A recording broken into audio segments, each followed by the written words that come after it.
Okey, ini sambungan yang tadi. Saya daripada Tibu Mak IT, lepas tu mohon kerja dah dapat. Mohon kerja dah dapat. Mak kata saya ni minat film teater, pelakon. Saya memang minat benda tu.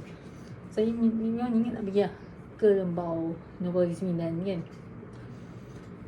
Lepas tu tiba-tiba saya memang minat filem teater. Kursus yang tinggi malah Lembau lah kan. Lepas tu tengok college tu lepas tu tengok kat community mana tak.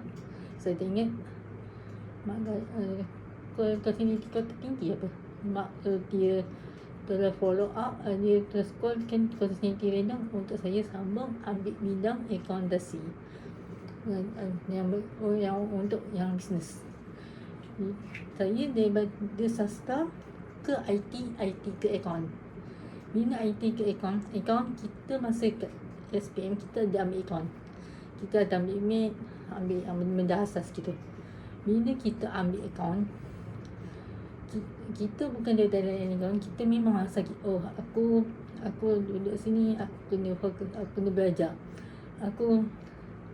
Sebab bila kita lari daripada bidang kita, daripada IT kepada akaun, kelas cikgu dah ajar, pergi library belajar lagi, balik rumah lihat hijab ataupun basuh baju ke apa-apa. Lepas tu sebab rumah baca rumah sendiri fully finish, so senang.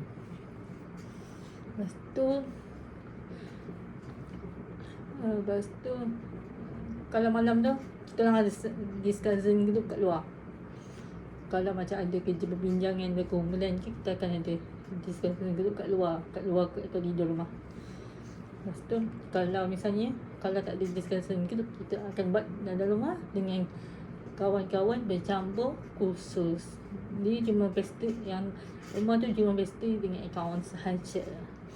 Sebab tu lah, bagi saya dulu kat rumah tu saya dengan kawan saya akaun dan dia rasteri. Berdua orang klarinet baik. Dan lagi seorang kawan saya budak lelaki ambil penyejuk bukuan atau penyaman udara. Dia SPP budak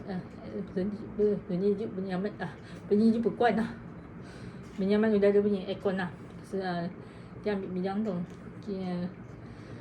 Kan kalau misalnya Nizak biasa kan dia akan letak kat tepi unit periksaan tu kan, kita tengok. Lepas tu siapa yang tahu matrik kawan, kita boleh tengok lah.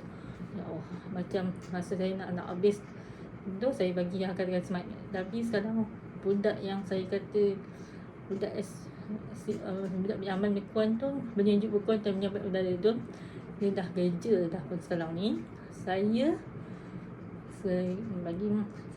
yang satu lagi motivasi dan bagi semangat. Lepas tu bagi saya benda tu macam saya ni jenis saya basic.